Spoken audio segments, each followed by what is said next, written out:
Civil service എന്ന് പറയുന്നത് വെറും ഒരു സ്വപ്നമല്ല. നിങ്ങളുടെ ലൈഫും സമയവും സാക്രിഫൈസും ഒക്കെ കൊടുത്ത് വളർത്തിയ നിങ്ങളുടെ വാശിയാണ്. 3 പ്രാവശ്യം സിവിൽ സർവീസ് പ്രിലിംസിന്റെ GS പേപ്പർ 1ന്റെ കട്ട് ഓഫ് കടന്നൊരു വ്യക്തിയാണ് ഞാൻ. 24-ാം തീയതി ഈ പരീക്ഷ എഴുതാൻ പോകുന്ന ഓരോ വിദ്യാർത്ഥിയുടെയും മനസ്സിൽ കൂടെ പോകുന്ന ടെൻഷനും ആങ്സൈറ്റിയും ഒക്കെ ഞാനും അനുഭവിച്ചിട്ടുണ്ട്. ആ എക്സ്പീരിയൻസിൽ നിങ്ങളുടെ അടുത്ത് എനിക്ക് പറഞ്ഞു തരാനുള്ള കുറച്ച് ടിപ്സ് ആൻഡ് ടെക്നിക്സ് ആണ് ഈ ഒരു വീഡിയോയിൽ കൂടെ ഷെയർ ചെയ്യുന്നത്. ഒരു കാര്യം മനസ്സിലാക്കുക, മെയ് 24-ാം തീയതി പ്രിലിംസ് പരീക്ഷ എഴുതാൻ വേണ്ടി നിങ്ങൾ പരീക്ഷാ ഹാളിലേക്ക് നടന്നെടുക്കുമ്പോൾ കൂടെ വരേണ്ടത് ഭയമല്ല, പകരം ഇതുവരെ ഹാർഡ് വർക്കിൽ കൂടെയും പല സന്തോഷങ്ങളും മാറ്റിവെച്ച് നിങ്ങൾ കഷ്ടപ്പെട്ട് പഠിച്ച് നേടിയ അറിവിൽ കൂടെയും നിങ്ങൾ ആർജിച്ച സെൽഫ് കോൺഫിഡൻസ്, ആത്മവിശ്വാസമായിരിക്കണം നിങ്ങളുടെ കൂടെ എക്സാം ഹാളിലേക്ക് കയറേണ്ടത്. അതിന് നിങ്ങളെ സഹായിക്കുന്ന കുറച്ച് കാര്യങ്ങളാണ് ഞാനിത് പറയാൻ പോകുന്നത്. GS പേപ്പർ 1 എങ്ങനെ അറ്റൻഡ് ചെയ്യണം, CSAT ശ്രദ്ധിക്കേണ്ട കാര്യങ്ങൾ, stress management techniques, time management techniques, പരീക്ഷയിൽ വരാൻ സാധ്യതയുള്ള പാറ്റേൺ, ഇതൊക്കെ നമുക്ക് പെട്ടെന്ന് ഒന്ന് ചർച്ച ചെയ്തിട്ട് പോവാം. നിങ്ങൾ എല്ലാവരും GS പേപ്പർ 4 മെയിൻസിനകത്ത് ഇമോഷണൽ ഇന്റലിജൻസിനെ പറ്റി പഠിക്കുന്നുണ്ടല്ലോ. അപ്പോൾ ഈ പരീക്ഷ എഴുതാൻ പോകുന്ന ഓരോ വിദ്യാർത്ഥികളും ഒരു കാര്യം മനസ്സിലാക്കുക, യൂണിയൻ പബ്ലിക് സർവീസ് കമ്മീഷൻ ഈ പരീക്ഷ എഴുതുന്ന ഓരോ വിദ്യാർത്ഥിയുടെയും അറിവ് മാത്രമല്ല ചെക്ക് ചെയ്യുന്നത്, നിങ്ങളുടെ ഇമോഷണൽ ഇന്റലിജൻസും ഇമോഷണൽ കോഷ്യന്റുമാണ്. ഫിയർ, ആങ്സൈറ്റി, സ്ട്രെസ് ഇതൊക്കെ ഹാൻഡിൽ ചെയ്യാൻ പറ്റുന്ന ഒരു ട്രെയിനബിൾ ബ്യൂറോക്രാറ്റ് ആണോ നിങ്ങളെന്നും ഈ ഒരു പരീക്ഷയിൽ കൂടെ അസസ് ചെയ്യപ്പെടുന്നുണ്ട്. നിങ്ങളുടെ റിസ്ക് ടേക്കിംഗ് മെന്റാലിറ്റി അസസ് ചെയ്യപ്പെടുന്നത് എലിമിനേഷൻ ടെക്നിക്സിന്റെയും കോമൺ സെൻസിന്റെ ഉപയോഗത്തിലാണ്. നമുക്ക് കുറച്ച് ചോദ്യം ഒന്ന് വർക്ക്ഔട്ട് ചെയ്ത് നോക്കിയാലോ. കണ്ടാൽ കുറച്ച് ഡിഫിക്കൽട്ട് എന്ന് തോന്നിയാലും കറക്കിക്കുത്തിൽ കൂടെ അഥവാ സയന്റിഫിക് ആയിട്ടുള്ള എലിമിനേഷൻ ടെക്നിക്സിൽ കൂടെ നമുക്ക് ഒരു ഉത്തരത്തിലേക്ക് എങ്ങനെയാണ് എത്താൻ പറ്റുമെന്ന് നോക്കാം. കഴിഞ്ഞ പ്രിലിംസിൽ വന്നിട്ടുള്ള ഒരു ചോദ്യമാണ് ഇതല്ലേ. ജസ്റ്റ് ഇതിന്റെ ഫസ്റ്റ് സ്റ്റേറ്റ്മെന്റ് ഒന്ന് വായിച്ചു നോക്കിയേ. നല്ല കോംപ്ലിക്കേറ്റഡ് ആണല്ലേ. ഇവിടെ നിങ്ങൾ ചിന്തിക്കുക, ഒരു പട്ടാളക്കാരന്റെ മെന്റാലിറ്റിയിലായിരിക്കും നിങ്ങൾ മുന്നോട്ട് പോകുന്നത്. ഓരോരുത്തർ സ്റ്റക്കായി നിൽക്കില്ല, നമ്മൾ മുന്നോട്ട് പോകണം. സെക്കൻഡ് സ്റ്റേറ്റ്മെന്റ് നോക്കുമ്പോഴത്തേക്കും at some point of time നമ്മൾ ഹോങ്കോങ്ങിനെ ഓവർടേക്ക് ചെയ്തിട്ടുണ്ടെന്നാണ് പറയുന്നത്. ഓക്കെ, കുഴപ്പമില്ല. കോമൺ സെൻസ് ആലോചിക്കുമ്പോൾ എപ്പോഴെങ്കിലും ഒരു പ്രാവശ്യം ഓവർടേക്ക് ചെയ്താൽ പോലും ഈ സ്റ്റേറ്റ്മെന്റ് കറക്റ്റ് ആവേണ്ടതല്ലേ. സ്റ്റിൽ നിങ്ങൾ കൺഫ്യൂസ്ഡ് ആണെന്ന് എനിക്കറിയാം, പക്ഷേ സ്റ്റക്കായി നിൽക്കരുത്. അടുത്ത സ്റ്റേറ്റ്മെന്റിലേക്ക് വരിക. ഇന്ത്യയിൽ ഈ സ്മോൾ ഇൻവെസ്റ്റേഴ്സിനൊന്ന് വാൺ ചെയ്യാൻ ഒരു റെഗുലേറ്ററി ബോഡിയും ഇല്ല എന്നുള്ളൊരു എക്സ്ട്രീം സ്റ്റേറ്റ്മെന്റ് ആണത്. പിന്നെ സെബി ഒക്കെ എന്തിനാണ് അവിടെ ഇരിക്കുന്നത്? ഇവിടെ നമ്മൾ സ്റ്റോക്ക് മാർക്കറ്റിന്റെ ഒക്കെ പരസ്യങ്ങൾ കാണുമ്പോൾ തന്നെ തൊട്ട് താഴെ എഴുതി കാണിക്കും, ഇത് പ്രശ്നമാണ്, മാർക്കറ്റ് റിസ്കിന് വിധേയമാണെന്നൊക്കെ അല്ലേ. അപ്പോഴാണ് പറയുന്നത് ഇത്തരം സാഹചര്യങ്ങളിൽ സ്മോൾ ഇൻവെസ്റ്റേഴ്സിനെ ഒന്ന് അഡ്വൈസ് ചെയ്യാൻ, അല്ലെങ്കിൽ അവർക്ക് ഒരു വാർണിംഗ് കൊടുക്കാനായിട്ട് ഒരു റെഗുലേറ്ററി ബോഡി ഒന്നും ഇല്ല, ഒരു സംഭവം ഇല്ല എന്നാണ് പറയുന്നത്. ആ സ്റ്റേറ്റ്മെന്റ് നമുക്ക് അങ്ങോട്ട് ഡൈജസ്റ്റ് ആവുന്ന സ്റ്റേറ്റ്മെന്റ് അല്ല. So third statement is an utter blunder. Third statement തെറ്റാന്ന് മനസ്സിലാക്കിയാൽ തന്നെ ഓപ്ഷൻസ് എല്ലാം എലിമിനേറ്റ് ചെയ്ത് നിങ്ങൾക്ക് A എന്ന് പറയുന്ന ഓപ്ഷനിലേക്ക് എത്താൻ പറ്റും. എക്സാമിനർ ചെക്ക് ചെയ്യുന്നത് ഇതാണ്, നിങ്ങൾ ഫസ്റ്റ് സ്റ്റേറ്റ്മെന്റിൽ സ്റ്റക്കായിട്ട് നിൽക്കുന്നുണ്ടോ, അതോ ഈ ചോദ്യത്തിലെ ക്ലൂ കണ്ടെത്തി നിങ്ങൾക്ക് കോമൺ സെൻസ് ഉപയോഗിച്ച് ഉത്തരത്തിലേക്ക് എത്താൻ പറ്റുന്നുണ്ടോ എന്നാണ് എക്സാമിനർ ചെക്ക് ചെയ്യുന്നത്. അടുത്ത ചോദ്യം നോക്കാം. 10ാമത്തെ നല്ല അടിപൊളി ചോദ്യമാണല്ലേ. നമ്മളെല്ലാവരും capital receipt, revenue receipt, capital expenditure, revenue expenditure ഒക്കെ പഠിച്ചിട്ടാണ് പോകുന്നത്. പക്ഷേ എക്സാം ഹോളിൽ കയറുമ്പോൾ പലപ്പോഴും നമുക്ക് ഇതൊക്കെ കൺഫ്യൂസ്ഡ് ആയിട്ട് അങ്ങോട്ടും ഇങ്ങോട്ടും മാറിപ്പോകാറുണ്ട്. അപ്പോൾ ഫസ്റ്റ് സ്റ്റേറ്റ്മെന്റ് കാണുമ്പോൾ നിങ്ങൾ ഒന്ന് കൺഫ്യൂസ്ഡ് ആയിട്ടിരിക്കും. ഇരിക്കരുത് പിള്ളേരെ, you should move on to next statement. Next statement അതിനേക്കാൾ കൺഫ്യൂസിംഗ് ആണ്. ദെൻ അടുത്ത സ്റ്റേറ്റ്മെന്റിലേക്ക് പോവാം. തേർഡ് സ്റ്റേറ്റ്മെന്റ് ഒന്ന് വായിച്ചു നോക്കി. ഗവൺമെന്റ് ലോൺ കൊടുക്കുന്നു, ആ ലോണിന് കിട്ടുന്ന ഇൻട്രസ്റ്റ്, പലിശ എന്ന് പറയുന്നത് ഒരു ലയബിലിറ്റി ആണെന്നാണ് പറയുന്നത്. നിങ്ങൾ ഒരാൾക്ക് കാശ് കടം കൊടുക്കുന്നു, അയാൾ മാസം കൃത്യമായിട്ട് പലിശ നിങ്ങൾക്ക് തരുന്നു. അപ്പോൾ ഇതൊരു ലയബിലിറ്റി ആണോ, നിങ്ങളുടെ ഒരു ബാധ്യതയാണോ, അതോ നിങ്ങളുടെ ഒരു അസറ്റ് ആണോ? അപ്പോൾ നോക്കൂ, ബാക്കിയുള്ള ഓപ്ഷൻസ് ഒക്കെ എലിമിനേറ്റ് ചെയ്തിട്ട് നിങ്ങൾക്ക് ഓപ്ഷൻ എയിലേക്ക് പെട്ടെന്ന് എത്താൻ പറ്റും. ഇതാണ് പ്രോപ്പറായി നിങ്ങൾ ചെയ്യേണ്ട ഒരു time management tactics.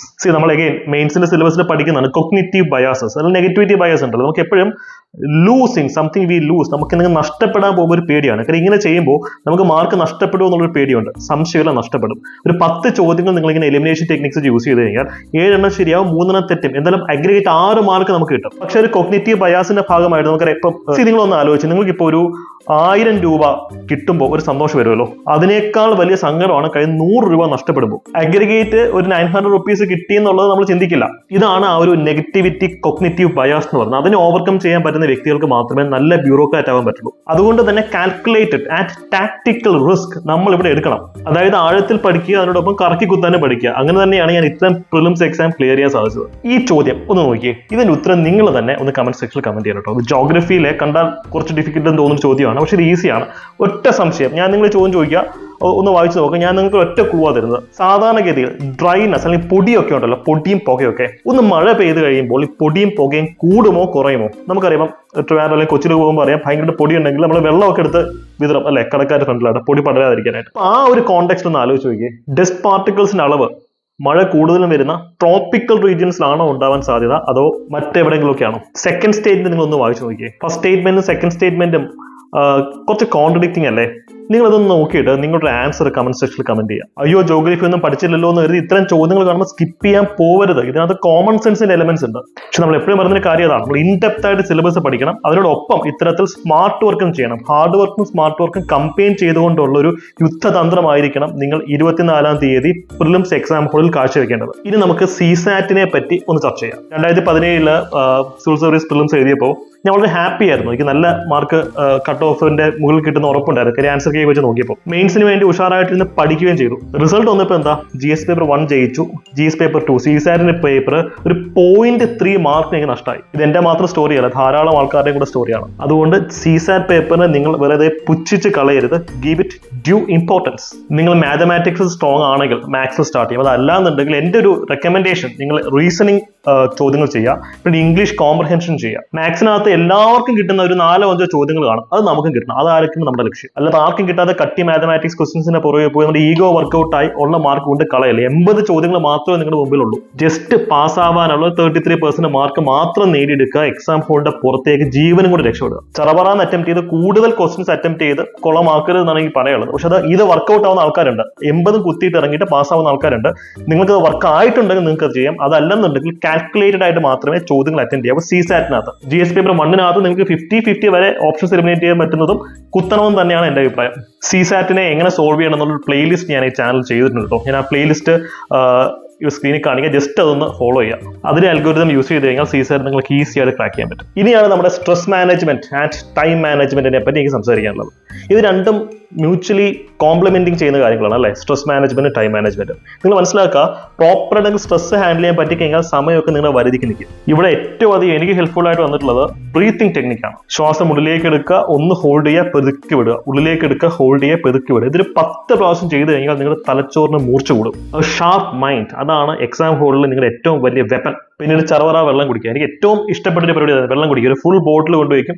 Exam whole കഴിയുന്നതിന് ഒരു 3/4 കുപ്പി ഞാൻ കുടിച്ചു തീർക്കാറുണ്ട്. ഇതിനോടൊപ്പം നിങ്ങൾക്ക് ചെയ്യാൻ പറ്റുന്ന ഒരു പവർഫുൾ ഒരു മാനിഫെസ്റ്റേഷൻ ടെക്നിക്കാണ്. നിങ്ങൾ പ്രിലിംസ് എക്സാം ഹോളിൽ ഇരിക്കുമ്പോൾ നിങ്ങൾ മെയിൻസ് എക്സാം എഴുതുന്നതായിട്ട് വിഷ്വലൈസ് ചെയ്യണം. അത് വളരെ പവർഫുൾ ആണ്. നിങ്ങളുടെ ഒരു ചിന്താഗതിയും ബ്രെയിൻ കെമിസ്ട്രിയും ഒക്കെ ഇൻസ്റ്റന്റ്ലി ആൾട്ടർ ചെയ്യാൻ പറ്റും. അപ്പോൾ പ്രിലിംസ് ഒന്നും ഒരു കടമ്പയല്ല. നമ്മൾ മെയിൻസ് എഴുതാൻ പോകുന്ന ഒരു മൈൻഡ് സെറ്റിലേക്ക് ചെന്ന് ഇരുന്ന് കഴിഞ്ഞാൽ സ്ട്രെസ് മാനേജ്മെന്റും ടൈം മാനേജ്മെന്റും ഒക്കെ അതനുസരിച്ച് സിങ്ക്രണൈസ്ഡ് ആവും. മെയിൻസ് എക്സാം ഹോളിലേക്ക് കയറുന്നു, ഡിസ്ക്രിപ്റ്റീവ് പേപ്പർ കൈ കിട്ടുന്നു, ആ പേപ്പർ പൊട്ടിക്കുന്നു, നിങ്ങൾ അത് എഴുതുന്നു. ഈ ഒരു വിഷ്വലൈസേഷൻ നിങ്ങൾ പ്രിലിംസ് എക്സാം ഹോളിൽ കയറുന്നതിന് മുമ്പ് ചെയ്തിരിക്കണം. എക്സാം ഹോളിൽ കയറിയിട്ട് കുറച്ച് സമയത്തിന് ശേഷം അല്ലേ നമുക്ക് പേപ്പർ കൈ കിട്ടുള്ളൂ. അത്രയും സമയം നിങ്ങൾ വിഷ്വലൈസേഷൻ പ്രോസസ്സിന് വേണ്ടി യൂസ് ചെയ്ത് കഴിഞ്ഞാൽ ഈ ടെൻഷനും ആങ്സൈറ്റിയും ഒക്കെ അലിഞ്ഞങ്ങ് പോകും. പിന്നെ ടൈം മാനേജ്മെന്റും പ്രോപ്പർ ആവും. വീഡിയോ അവസാനിക്കുന്ന ഘട്ടത്തിലേക്ക് നിങ്ങളുടെ അടുത്ത് പറയാനുള്ള ഒരു കാര്യമാണ്, അതായത് നിങ്ങളുടെ എക്സാം ഹോളിലെ പെർഫോമൻസ്. നമുക്കെല്ലാം അറിയാം, എക്സാം ഹോളിന് മുമ്പ് അല്ലെങ്കിൽ തലേ ദിവസങ്ങൾ അല്ലെങ്കിൽ അതിന് മുമ്പ് നിങ്ങൾ എത്രത്തോളം പഠിച്ചിട്ടുണ്ടോ അതിനൊക്കെ ഡിപ്പെൻഡ് ചെയ്തിരിക്കും. അല്ലെങ്കിൽ നിങ്ങൾ എങ്ങനെയാണ് നിങ്ങളുടെ മൈൻഡിനെ കീപ്പ് ചെയ്യുക അതിനെ ഡിപ്പെൻഡ് ചെയ്തിരിക്കും. പക്ഷേ നിങ്ങൾക്ക് അറിയാത്തൊരു സീക്രട്ട് ഉണ്ട്. ഈ എക്സാം ഹോളിന് പുറത്തിറങ്ങിയതിന് ശേഷം നിങ്ങൾ ആക്ട് ചെയ്യാൻ പോകുന്ന രീതി ഉണ്ടല്ലോ, ചിലപ്പോൾ ടെൻഷൻ അടിച്ച് അല്ലെങ്കിൽ ആൻസർ കീയുടെ പുറകെ പോയി. ഇപ്പം പ്രൊവിഷണൽ ആൻസർ കീ UPSC ഉടനെ തന്നെ ഇറക്കുമല്ലോ. അപ്പോൾ നിങ്ങൾ എല്ലാവരുടെയും പ്ലാൻ എക്സാം കഴിഞ്ഞ് ഉടനെ പ്രൊവിഷണൽ ആൻസർ കീ ഒക്കെ പോയി നോക്കണമെന്നാണ്. ഈ മെന്റാലിറ്റിയിൽ നിങ്ങൾ എക്സാം എഴുതാൻ തുടങ്ങി കഴിഞ്ഞാൽ പ്രഷർ ബിൽഡ് ചെയ്യും. സോ എക്സാം എഴുതിയതിനു ശേഷം എക്സാം ഹോളിന് പുറത്തിറങ്ങി നിങ്ങൾ ചെയ്യാൻ സാധ്യതയുള്ള കാര്യങ്ങളുണ്ടല്ലോ നിങ്ങളുടെ മൈൻഡിലുണ്ട്, അത് നിങ്ങളുടെ എക്സാം പെർഫോമൻസിനെ ബാധിക്കുന്നതാണ്. എനിക്ക് നിങ്ങൾ ഒരു ഉറപ്പ് തരണം, ഈ ഒരു എക്സാം കഴിഞ്ഞാൽ പിന്നെ നിങ്ങൾ സമാധാനമായി വീട്ടിൽ പോകുന്നു, വെറുതെ ആൻസർ കീയുടെ പുറകെ പോയി സമയം കളയില്ല എന്നൊരു ഉറപ്പ് കൊണ്ട് ഒരു പ്രോമിസ് സ്വയം കൊടുത്തിട്ട് നിങ്ങൾ എക്സാം ഹോളിലേക്ക് പോയി കഴിഞ്ഞാൽ നിങ്ങളുടെ ആങ്സൈറ്റി ഒക്കെ നന്നായിട്ട് കുറയും. സോ ഇതൊന്ന് മനസ്സിൽ വെക്കുക. എക്സാം എഴുതി കഴിയുന്നു, നിങ്ങൾ സമാധാനമായിട്ട് കൂളായിട്ട് പോയിരിക്കുന്നു. അല്ലാതെ ആൻസർ കീ ചർച്ചയ്ക്കോ എടാ നിനക്ക് എത്ര മാർക്ക്, എടി നിനക്ക് എത്ര മാർക്കുണ്ട്, ഈ ചോദ്യങ്ങളിലേക്കോ അനാവശ്യമായിട്ടുള്ള ഡിസ്കഷൻസിലേക്ക് കടക്കില്ല എന്ന് ഉറപ്പിച്ചു കഴിഞ്ഞാൽ തന്നെ പകുതി സമാധാനം കിട്ടും. ഇവിടെ നിങ്ങൾക്ക് ടെൻഷൻ കൂടുകയാണ്, ഞാൻ ടെക്നിക്ക് പറഞ്ഞുതരാം. എക്സാം ഹോളിൽ നിങ്ങൾക്ക് നന്നായിട്ട് ടെൻഷൻ കൂടുമല്ലോ. നമുക്കറിയാം നമ്മുടെ ഈ കോർട്ടിസോളിന്റെ പ്രൊഡക്ഷൻ അല്ലെങ്കിൽ അഡ്രിനാലിന്റെ പ്രൊഡക്ഷൻ കൂടുമ്പോഴാണ് സ്ട്രെസ് വരുന്നത്. അതിനൊക്കെ നമുക്ക് ഹാൻഡിൽ ചെയ്യാൻ പറ്റിയൊരു പരിപാടി. ഇപ്പോൾ ഓക്സിറ്റോസിൻ എന്ന് പറയുന്നത് നല്ല ഹോർമോണാണ്, ലവ് ഹോർമോണാണ്. അപ്പോൾ അതൊക്കെ പ്രൊഡ്യൂസ് ചെയ്യിക്കാൻ പറ്റിയൊരു പരിപാടി എന്ന് വെച്ച് കഴിഞ്ഞാൽ ഹഗ്ഗിങ് ആണ്. എക്സാം ഹോൾ നമുക്ക് ആരെ ഹഗ് ചെയ്യാൻ കിട്ടത്തില്ല. So what you can do is you can hug your self. Exam ഹോളിൽ ഇരിക്കുമ്പോൾ നിങ്ങൾ ഇങ്ങനെ സെൽഫായിട്ട് ഒന്ന് ഹഗ് ചെയ്യുക. നിങ്ങൾ സെൽഫായിട്ട് ഹഗ് ചെയ്ത് കഴിഞ്ഞാൽ നിങ്ങളുടെ ബോഡിക്ക് അത് ഭയങ്കരമായിട്ട് വാം ഫീലിംഗ് കാര്യം കൊടുക്കും, സെൻസ് ഓഫ് പ്രൊട്ടക്ഷൻ കിട്ടും.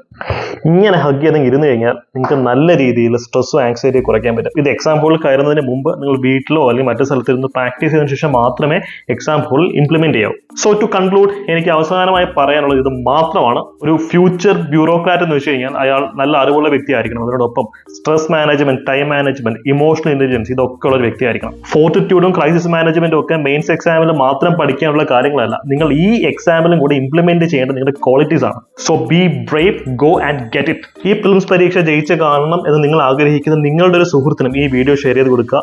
നിങ്ങളുടെ കോൺഫിഡൻസ് ഊട്ടി ഉറപ്പിക്കാനായി കമന്റ് സെക്ഷനിൽ വിൻ എന്ന് കമന്റ് ചെയ്യുക. നേരത്തെ വന്ന പ്രിലിംസ് ക്വസ്റ്റ്യൻ ആൻസറും കമന്റ് ചെയ്തോളൂ.